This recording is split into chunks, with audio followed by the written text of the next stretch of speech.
శ్రీ గురుభ్యో నమః. శ్రీ గురు చరిత్ర అధ్యాయం 16. శ్రీ గణేశాయ నమః. శ్రీ సరస్వత్యై నమః. శ్రీ గురుభ్యో నమః.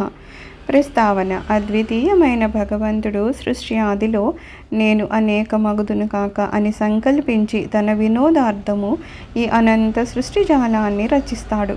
అయినా సకల కళ్యాణ గుణనిధి అయిన పరమాత్మ యొక్క ఇట్టి సంకల్పం కూడా జీవులందరికీ ఒక విధంగా శ్రేయస్కరమే.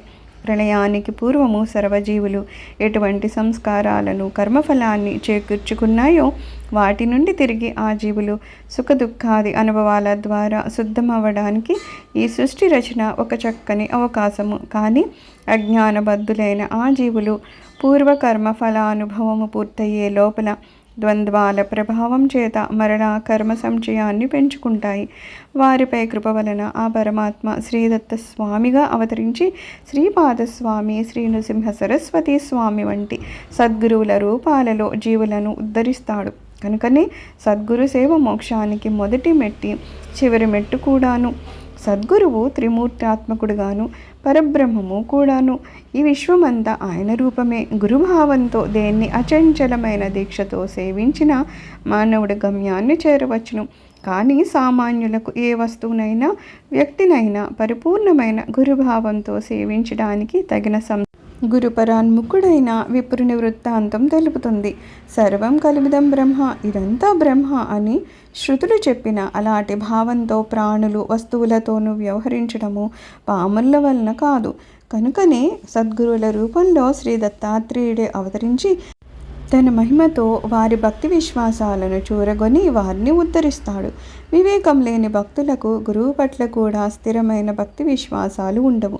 అందుకే ఎక్కువ మంది ఆత్మజ్ఞానాన్ని పొందలేరు. మనుష్యాణం సహస్రేషు కశ్చిద్దతి సిద్ధయే, జ్ఞానసిద్ధకై ప్రయత్నించేవాడు 1000కి 1 ఉంటారని, అట్టివానిలో కూడా లక్ష్యాన్ని సాధించేవారే కొద్దిమందో ఉంటారని భగవద్గీతలో శ్రీకృష్ణుడు చెప్తున్నారు.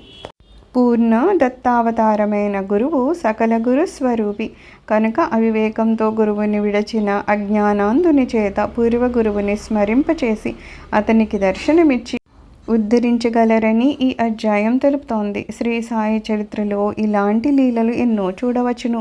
పూర్ణుడైన నిజమైన సద్గురుడు నమ్రతతో శాస్త్ర ప్రతిష్టను కాపాడుతారు. ధౌమ్యుడు శిష్యుని చేత అశ్విని దేవతలను స్తుతింపచేసి తిరిగి కన్నులొచ్చేలా చేశాడు. ప్రాయశ్చిత్త కాండలో శ్రీ గురుడులానే చెప్పడం గమనించాలి. శ్రీ సాయి కూడా విష్ణు సహస్రనామము, భాగవతము మొదలైనవి పఠించమని భక్తులను ప్రోత్సహించేవారు. ఆ గ్రంథాలు చదవడం వలన సద్గురూపదేశం యొక్క విలువ కూడా భక్తులకు తెలియగలదు. గురు మహిమను, సేవను వివరించే ఈ అధ్యాయము గురు చరిత్రలో ముఖ్యమైంది. కథారంభము. నామధారకుడు సిద్ధయోగికి నమస్కరించి మహాత్మా అప్పుడు శ్రీ గురుని ఆజ్ఞను అనుసరించి తీర్థయాత్రలకు వెళ్ళిన శిష్యులు ఎవ్వరు, అటుపై ఏమి జరిగింది అని అడిగాడు. సిద్ధయోగి ఇలా చెప్పారు. నామధారక, నీవు గురుభక్తులలో ఉత్తముడివి. ఇంతకాలము నన్ను గురుకథ చెప్పమని ఎవ్వరూ కోరనందువలన నా మనస్సును పురివిప్పినట్లు అయ్యింది. నీవిప్పుడు ఆయన గురించి ఇంతగా ఆసక్తితో అడుగుతూ ఉంటే నీకు చెబుతుండడం వలన ఆయన కథలు గుర్తు తెచ్చుకున్న కొద్దీ నా మనస్సు మేల్కొన్నట్లు అవుతోంది. ఆనంద పారవశ్యం కలుగుతోంది. నీవు కూడా నాకెంతో ఉపకారం చేశావు. నీవు వయస్సులో చిన్నవాడివైనా శ్రీ గురుని అనుగ్రహం వలన లోకశ్రేష్ఠుడు అవుతావు. నీ వంశమంతా పుత్ర, పౌత్ర, ధన ధాన్యాలతోనూ సుఖశాంతులతోనూ విలసిల్లుగాక. శ్రీ గురుని చరిత్ర చెబుతాను. అది మానవులకు కోరదగినవన్నీ ప్రసాదించడంలో కామధేను వంటిదని ప్రమాణం చేసి చెప్తున్నాను. శ్రద్ధగా విను. శ్రీ గురువు ఆజ్ఞను అనుసరించి శిష్యులందరూ తీర్థయాత్రలకు వెళ్ళారు. నేను మాత్రము వారిని సేవిస్తూ వారి చెంతనే ఉండిపోయాను. అప్పటి నుండి 1 సంవత్సరం పాటు శ్రీగురుడు వైద్యనాథంలోనే గుప్తంగా ఉండిపోయారు. ఒకనాడు ఒక బ్రాహ్మణుడు వచ్చి స్వామికి సాష్టాంగ నమస్కారం చేసి, స్వామి, నేను ఆత్మసిద్ధికై ఎంతో కాలం తపస్సు చేసినా కానీ నా మనస్సు ఏమాత్రమూ ప్రశాంతం అవ్వలేదు. కానీ మీ దర్శనం చేతనే నాకు ఎంతో ఆనందం కలుగుతోంది. నా మనస్సు స్థిరమవ్వకపోవడానికి కారణం ఏంటి? మీరు లోకాన్ని తరింపచేయడానికి అవతరించిన దైవస్వరూపులు. నన్ను అనుగ్రహించి నాకు తగిన ఉపదేశాన్ని చేయండి, మిమ్ములను శరణవేడుతున్నాను అన్నాడు. శ్రీగురుడు నవ్వి, నాయన, నీవు గురువును ఆశ్రయించకుండానే తపస్సెలా చేశావు అని అడిగారు. అతడు కన్నీరు కారుస్తూ, స్వామి, మొదట నేను ఒక గురువును ఆశ్రయించి చాలా కాలం సేవించాను. కానీ ఆయన నా చేత అన్ని సేవలు చేయించుకుంటూ నన్నెప్పుడూ తిడుతూ ఉండేవారే కానీ నాకేమీ నేర్పించలేదు. ఎప్పటికప్పుడు నీకు ఇంకా బుద్ధి స్థిరం కాలేదు అని చెప్పి నాకు వేదం కానీ శాస్త్రం కానీ భాష్యం కానీ చెప్పలేదు. అందువలన ఒకసారి నేను ఆయన చెప్పిన సేవ చేయలేదు. అప్పుడు ఆయన నాపై ఎంతో కోపించి తీవ్రంగా నిందించాడు. వెంటనే నేను ఆయన్ని విడిచి వచ్చేశాను అని చెప్పాడు. శ్రీగురుడు ముక్కు మీద వేలేసుకుని, అయ్యో బ్రాహ్మణ, ఎంత పని చేశావు? నీవు చేసిన పని ఆత్మహత్య అంతటి మహాపాపం. నిజానికి నీవే నీలోని దుర్గుణాలను తెలుసుకోలేక గురువును నిందిస్తున్నావు. నీకింక మనస్సు నిశ్చలం ఎలా అవుతుంది? దొరికిన కామధేను వంటి గురువుని విడిచి నీవెక్కడికి పరిగెడితే మాత్రం నీకు జ్ఞానం ఎలా లభిస్తుంది? గురుద్రోహికి ఇహంలో కానీ పరంలో కానీ సుఖం ఉండదు. అతడికి జ్ఞానం ఎప్పటికీ కలగదు. అజ్ఞానాంధకారంలో చిక్కుపడవలసిందే. గురువుని ఎలా సేవించాలో తెలిసిన వాడికే వేదాంగాలు తెలిసి సర్వజ్ఞుడవుతాడు. అష్టసిద్ధులు అతనికి ఆధీనమవుతాయి. నీ వంటి గురుద్రోహి ముఖం చూడడం కూడా అపశకనం అవుతుంది. దేవాలయంలో మల విసర్జన చేసి అందుకు తిట్టిన వాడిని తప్పు పట్టినట్లుంది నీ పని అన్నారు. అప్పుడు ఆ విప్రుడు భయపడి దుఃఖంతో స్వామి పాదాలపై పడి, పరమగురు జ్ఞానసాగర, బుద్ధిహీనుణ్ణై తెలియక గురుద్రోహం చేశాను. గురువుని ఎలా తెలుసుకోవాలో సేవించాలో తెలిపి నన్ను ఉద్ధరించండి అని దీనాతి దీనంగా ప్రాధేయపడ్డాడు. శ్రీగురుడు అతని ధైన్యానికి కరిగిపోయి అపార కరుణతో ఇలా చెప్పారు. నాయన, గురువే తల్లి తండ్రి, ఆయనయే బ్రహ్మ విష్ణు మహేశ్వర్ల ప్రత్యక్ష రూపము. నిజమైన మేలు చేయగలవారు ఆయన ఒక్క. పట్టుదలతో గురువును సేవించాలి. అది తెలిపేటందుకు నీకొక పురాణోపాఖ్యానాన్ని చెబుతున్నాను విను. ద్వాపర యుగంలో ధౌమ్యుడనే బ్రహ్మర్షి ఉండేవారు. ఆయన దగ్గర అరుణి, వైద్యుడు, ఉపమన్యుడు అనే ముగ్గురు శిష్యులు వేదాన్ని అభ్యసిస్తూ ఆయన్ను శ్రద్ధతో సేవిస్తూ ఉండేవారు. అహంకారము మొదలైన దోషాలు తొలగి మనస్సుకు శుద్ధి కలగడానికి వెనుకటి గురువులు శిష్యుల చేత సేవల్ని చేయిస్తూ ఉండేవారు. అతని సేవను బట్టి అతని గురుభక్తిని, మనశ్శుద్ధిని నిరూపించి అనుగ్రహించేవారు. ఒకనాడు ధౌమ్యుడు అరుణిని పిలిచి, నీవు మన పొలానికి వెళ్ళి చెరువు నుండి దానికి నీరు పెట్టు, లేకపోతే వరి పైరు ఎండిపోతుందని చెప్పారు. అరుణి వెంటనే వెళ్ళి చెరువు నుండి కాలువ ద్వారా నీళ్లు పెట్టాడు. కానీ కాలువకు ఒక చోట గండిపడి నీళ్ళన్నీ పల్లానికి పోతున్నాయి. మట్టి రాళ్ళు ఎంత వేసినా కట్ట నిలవడం లేదు. అప్పుడు అతడు ప్రాణం పోయినా సరే గురువు చెప్పింది చేసి తీరాలన్న నిశ్చయంతో ఆ గండికి తాను అడ్డుపడుకొని గురువుని ధ్యానిస్తూ ఉన్నాడు. అప్పుడు ఆ నీరు అతని మీదుగా పొలానికి ప్రవహించింది. చీకటి పడినా కూడా అరుణి ఆశ్రమానికి రాకపోయేసరికి ధౌమ్యుడు వచ్చి పొలం నిండుగా నీరుండడం గమనించాడు. కానీ శిష్యుడే కనిపించలేదు. అతడు ఏ పులిబారినైనా పడ్డాడేమో అని అనుమానించి ఆయన శిష్యుని కోసం బిగ్గరగా పిలిచాడు. అరుణి సమాధానం ఇయ్యలేక కొంచెంగా శబ్దం చేశాడు. దాన్ని బట్టి ధౌమ్యుల వారు వచ్చి శిష్యుణ్ణి లేవనెత్తి కౌగలించుకొని సంపూర్ణంగా అనుగ్రహించారు. వెంటనే అతడు సర్వశాస్త్ర పారంగతుడయ్యాడు. అప్పుడు ధౌమ్య మహర్షి, నాయన, నీవింటికి వెళ్ళి తగిన కన్యను వివాహమాడి స్వధర్మాన్ని ఆచరించు, కృతార్థుడవుతావు అని ఆదేశించారు. అరుణి గురువునకు నమస్కరించి ఇంటికి వెళ్ళి లోకపూజ్యుడు అయ్యాడు. ఒకరోజు ధౌమ్యుడు తన రెండో శిష్యుని పిలిచి, నాయన, పైరు పంటకొచ్చింది, నీవు రోజు కావలి కాచి పైరు కోసి ధాన్యం ఇంటికి చేర్చు అని చెప్పారు. వైదుడు తనకు గురుసేవ లభించినందుకు సంతోషించి పైరునెంతో జాగ్రత్తగా సంరక్షించి పంట పక్వానికి వచ్చాక కోయించాడు. తర్వాత ధాన్యము రాశిగా పోయించి ఆ సంగతి గురువుకు చెప్పారు. ఆయన అతనికి ఒక బండి, ఒక దున్నపోతును ఇచ్చి ధాన్యం ఇంటికి చేర్చమని చెప్పారు. అతడు ఆ బండి కాడికి ఒక ప్రక్క ఆ దున్నపోతును కట్టి మరొక దున్నపోతు లేనందువలన రెండో వైపు కాడిని తన భుజాన వేసుకొని ధాన్యాన్ని ఇంటికి తీసుకొస్తున్నాడు. దారిలో ఒకచోట బురదలో ఆ దున్నపోతు కూరుకుపోయింది. అప్పుడు బైదుకు దున్నపోతును విడిపించి తానొక్కడే బండిని బురదలో నుండి లాగడానికి ప్రయత్నించి ఆ శ్రమ కోరవలేక స్పృహ తప్పి పడిపోయాడు. కొంతసేపటికి ధౌమ్యుడు అక్కడికి వచ్చి చూసి అతని గురు సేవా దీక్షకు మెచ్చి అతని మెడ నుండి కాడి తొలగించి అతన్ని లేవదీసి కౌగలించుకొని అనుగ్రహించారు. వెంటనే వేదశాస్త్ర విజ్ఞానమంతా అతనిలో మేల్కొంది. గురువు అతనికి సెలవిచ్చి ఇంటికి పంపించారు. కొద్ది కాలంలోనే అతడు కూడా అరుని వలె లోక ప్రసిద్ధుడయ్యాడు.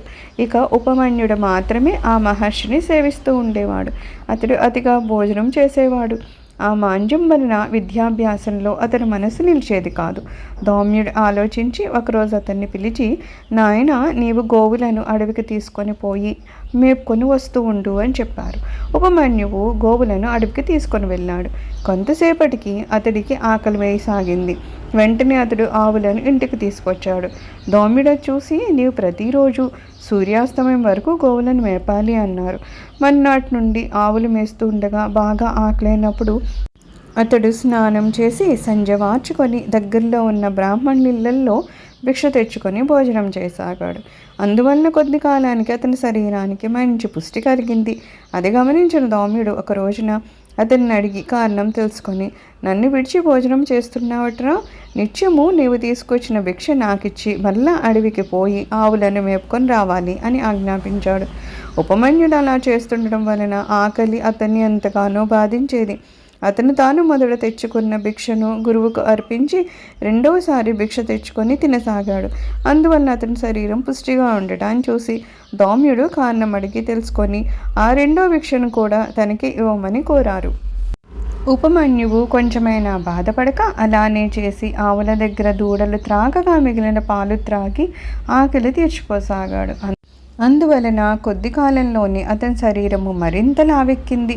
ఒకరోజు ధౌమ్యుల వారు అందుకు కారణం అడిగి తెలుసుకొని, ఒరే, పశువుల ఎంగిలి పాలు త్రాగితే పశువులే నీవు కూడా బుద్ధిహీనుడు అయిపోతావు, కనుక త్రాగద్దు అని నిషేధించారు.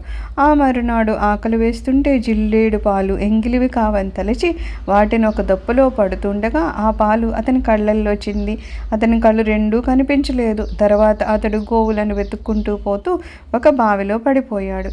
సూర్యాస్తమైనా సరే శిష్యుడు ఇంకా రాకపోయేసరికి అతన్ని వెతుకుతూ ధౌమ్యుల వారు అడవికి వెళ్ళారు. ఆయన కేక విని ఉపమన్యువు బావిలో నుండే సమాధానమిచ్చారు. ఆ మహర్షి బావి వద్దకు వెళ్ళి అతని దుస్థితిని తెలుసుకొని అశ్వినీ దేవతలను ప్రార్థించమని చెప్పారు. ఉపమన్యువు అలా చేయగానే అతనికి దృష్టి వచ్చింది. వెంటనే అతడు బావి నుండి బయటకు వచ్చి గురువుకు నమస్కరించాడు. ధౌమ్యుడు అతని గురుభక్తికి మెచ్చి అతని తలపై చేయి పెట్టి, నాయన, నీ కీర్తి 4 దిక్కులా వ్యాపిస్తుంది. నీ శిష్యులు కూడా నీ అంతటి వారు అవుతారు. వారిలో ఉదంకుడు అనే శిష్యుడు తన గురుభక్తి చేత నాగలోకాన్ని జయించి నాగకుండలాలు నీకు దక్షిణగా సమర్పించగలడు, నీ కీర్తిని శాశ్వతమునర్చగలడు అని ఆశీర్వదించాడు. అతడు గురుకృప వలన వేదశాస్త్ర పారంగతుడై ఇంటికి వెళ్ళి గృహస్థాశ్రమాన్ని స్వీకరించాడు. కాలాంతరంలో ధౌమ్యుల వారి ఆశీర్వాదము పూర్తిగా ఫలించింది. కనుక నాయన, గురుని అనుగ్రహంతో పొందలేంది ఏదీ లేదు. గురుద్రోహం వలన ఇహపరాలలో సుఖమే ఉండదు, సరికదా? నీవెంత తిరిగినా వ్యర్థమే. కనుక నీవు వెంటనే వెళ్ళి నీ పూర్వ గురువుని ఆశ్రయించి ఆయన్ని ప్రసన్నం చేసుకో. ఆయన ప్రసన్నుడైతే నీకు వెంటనే మనస్సు స్థిరమవుతుంది. శ్రీగురుని మాటలు విన్న ఆ బ్రాహ్మణుడు, స్వామి, నేను అజ్ఞానం వలన గురుద్రోహం చేసిన మాట నిజమే. నేను చేసిన అపరాధాలు కూడా ఎన్నో. విరిగిన నా గురువు మనస్సు అతకడం సాధ్యం కాదు. ఇక నేను బ్రతికి ప్రయోజనమేమి? నా పాపానికి పరిహారంగా నా ప్రాణాలు విడుస్తాను అని తీవ్రమైన పరితాపంతో ఆత్మహత్యకు సంసిద్ధుడయ్యాడు. అప్పుడు శ్రీగురుని మనస్సు కరిగి, నాయన, తీవ్రమైన పరితాపం వలన నీ దోషం నశించి వైరాగ్యం కలిగింది. ఇప్పుడు నీ గురువును మనసారా స్మరించు అని చెప్పి అతన్ని ఆశీర్వదించారు. వెంటనే అతని కంఠము గద్గదమై శరీరమంతా రోమాంచితమైంది. కన్నులు ఆనంద బాష్పాలతో నిండాయి. అతడు కృతజ్ఞతతో స్వామి పాదాలకు నమస్కరించగానే వేదశాస్త్రాల సారము అతని హృదయంలో ఉదయించింది. అప్పుడు శ్రీగురుడు, నాయన, నేను చెప్పిన గురు మహిమ హృదయంలో నిలుపుకొని నీవు గురువు వద్దకు వెళ్ళు. నీవు నమస్కరించగానే ఆయన ప్రసన్నుడవుతారు. ఆయనే నేనని తెలుసుకో అన్నారు. అతడు అలానే చేసి తర్వాత ముక్తి పొందాడు. ఇలా 1 సంవత్సర కాలము వైద్యనాథంలో నివసించి తర్వాత శ్రీ నృసింహ సరస్వతి దేశ సంచారం చేస్తూ కృష్ణా తీరంలో ఉన్న బిల్లవటి గ్రామంలోని భువనేశ్వరీ దేవి సన్నిధిని చేరి అక్కడ కృష్ణ వేణి సంగమంలో పడమట తీరాన ఉన్న ఉదుంబర వృక్షం క్రింద కొంతకాలం గుప్తంగా నివసించారు. శ్రీ దత్తాయ గురువే నమః. శ్రీ శ్రీపాద శ్రీ వల్లభాయ నమః. శ్రీ నృసింహ సరస్వత్యై నమః. సర్వం శ్రీ గురుచరణారవిందార్పణమస్తు. లోకా సమస్తా సుఖినో భవంతు. ఓం శాంతి శాంతి శాంతి.